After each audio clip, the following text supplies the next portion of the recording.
et recevoir de l'aide. Je remercie surtout la Croix-Rouge malienne, donatrice. Comme Fatoumata Sangaré, de nombreux auditeurs perçoivent les radios comme un pont entre les populations locales et les acteurs humanitaires. Ce média de proximité diffuse constamment des annonces et des messages de sensibilisation dans les langues locales, aussi bien en milieu urbain que rural. Sekou Gadjiko, rédacteur en chef des studios Tamani. Depuis 2023, nous avons un programme dédié aux déplacés qu'on appelle Fabou Diren, qui signifie en langue peul l'entraide. Parce qu'on s'est dit qu'au sein de ces déplacés, la majorité, c'est des gens qui parlent ces langues-là. Des initiatives qu'elles mettent en place, de l'assistance, sinon des aides dont elles bénéficient de la part de certaines bonnes volontés. Direction la radio Clédou, située à la Cité du Niger, une autre radio de Bamako qui accorde une grande importance aux actions de soutien communautaire. Boubacar Diarra, alias Bouki, est l'un des piliers de la programmation à la radio Clédou. L'émission Djama Congo que j'anime les mercredis, jeudi, midi, c'est une émission à grand public qui traite les problèmes brûlants du pays et d'ailleurs. Il m'est arrivé de traiter beaucoup de cas qui ont eu des solutions par la suite. Nous on est là pour sensibiliser, pour aider les gens. Là où ta voix ne porte pas, la radio peut amener de l'information là-bas. À travers ces émissions, l'animateur Bouki a pu apporter une assistance à plusieurs personnes, dont Viviane Mengoro en situation de vulnérabilité. J'ai reçu de l'aide grâce à la radio Clédou. J'étais souffrante et le médecin a dit qu'il me fallait une intervention chirurgicale. Sinon, j'avais vraiment besoin d'aide. Le travail des radios sur les questions humanitaires est soutenu par des associations œuvrant pour le bien-être des communautés. Agaïcha Toumaïga, présidente de l'association des jeunes au secours des déshérités. Les radios restent toujours un grand canon de communication, de sensibilisation et d'information entre nous et les personnes en situation d'aide humanitaire. Et la distribution aussi de viande pour nos veuves, kits alimentaires. Parmi les organisations humanitaires, la Croix-Rouge malienne diffuse régulièrement ses messages et communications sur les radios de proximité, nous confie Aminata Sissé, responsable des relations publiques au Comité international de la Croix-Rouge. Parce que l'information peut sauver des vies tout simplement. Vous savez, dans les zones de conflit, savoir comment se protéger et pour transmettre cette information rapidement, la radio reste un outil irremplaçable. Elle touche tout le monde, y compris les zones sans accès à Internet ou au téléphone.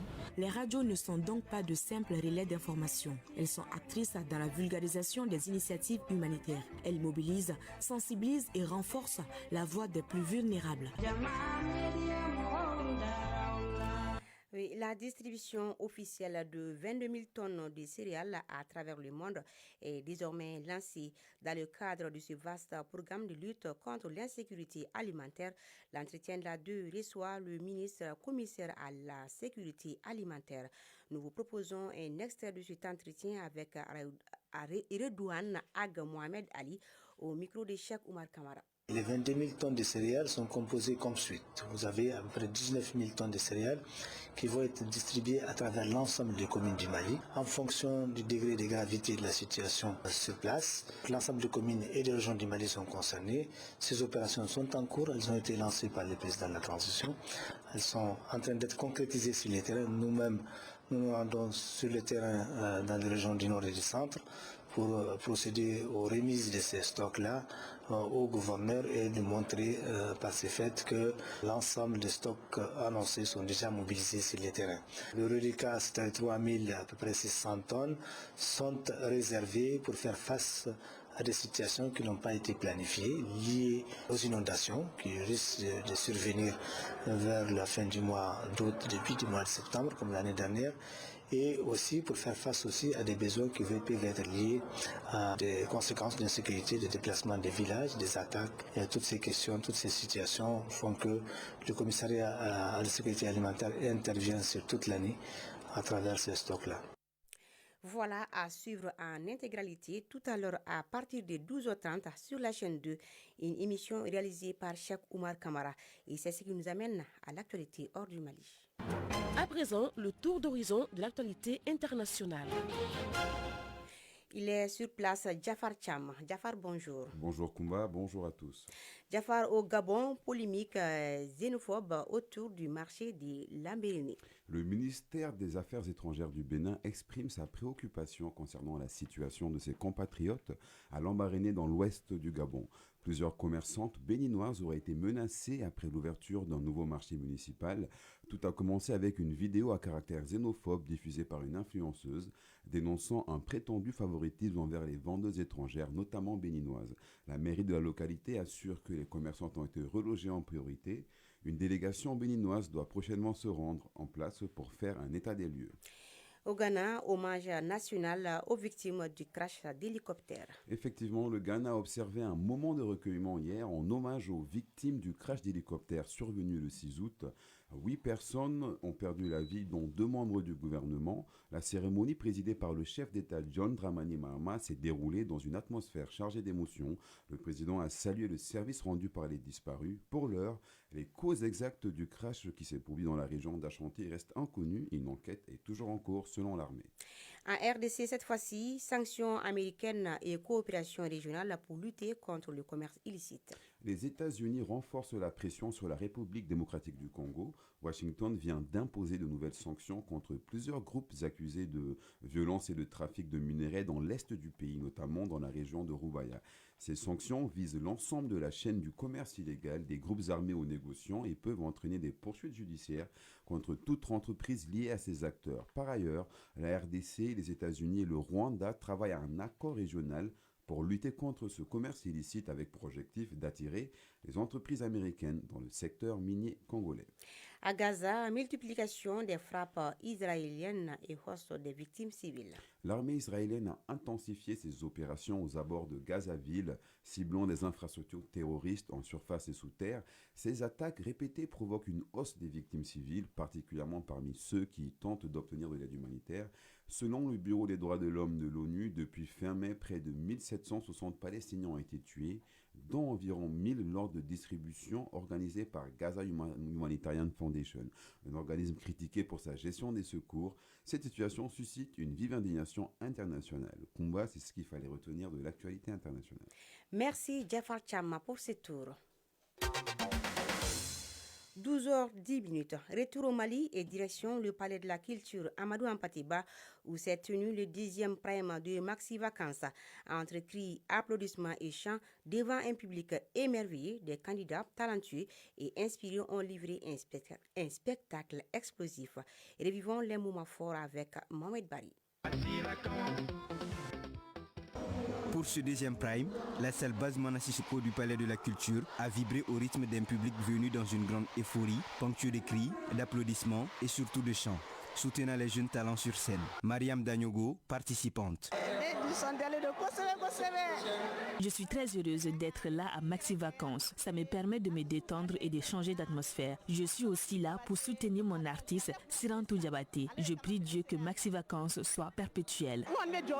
Au programme, culture générale, concours de danse, concours musical, art oratoire, slam et comédie. Les candidats se disent stressés, mais ravis d'être là et de faire partie de cette belle campagne humaine. Boudia Dabo, candidate chant. Avant de monter sur scène, mon cœur faisait un peu boum boum, mais une fois sur scène, waouh, c'était ok. Avec la foule que je voyais déjà là, waouh. Maxi Vacances, c'est déjà un programme adressé aux enfants qui épanouit les jeunes, les enfants pendant les vacances, qui permettent aux jeunes d'oublier beaucoup de soucis, de s'amuser. Mamoumara, candidat slam. J'ai vu mes grands frères ont passé par là et bon, je les observais. Et j'ai dit, pourquoi moi-même je ne vais pas y participer pour voir. Et c'est pourquoi je suis là. Maxi Vacances, c'est très bien. Bon, et le public aussi, avec la motivation. Ouais.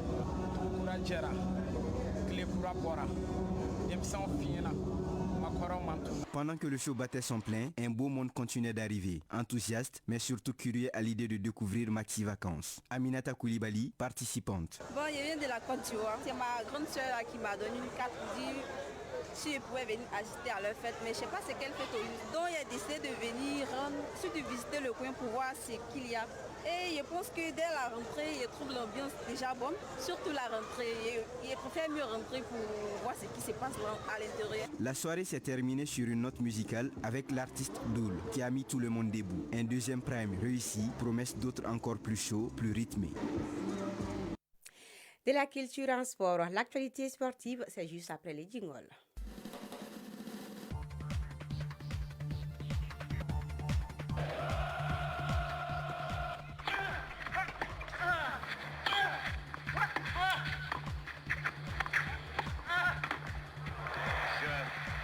Raymond Moya.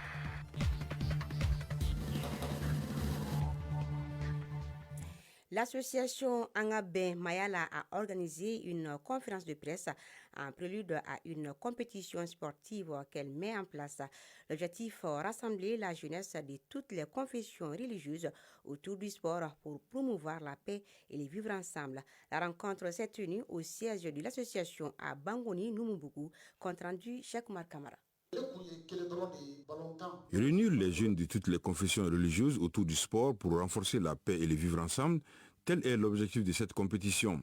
En prélude à cet événement de cohésion sociale, l'association Angabé Mayala a animé un point de presse. Il s'agit d'échanger avec les hommes des médias sur le déroulement, les défis et les perspectives de l'initiative. Namori Diara, président national de l'association Angabé Mayala. Cette activité, ce n'est autre que l'activité de football.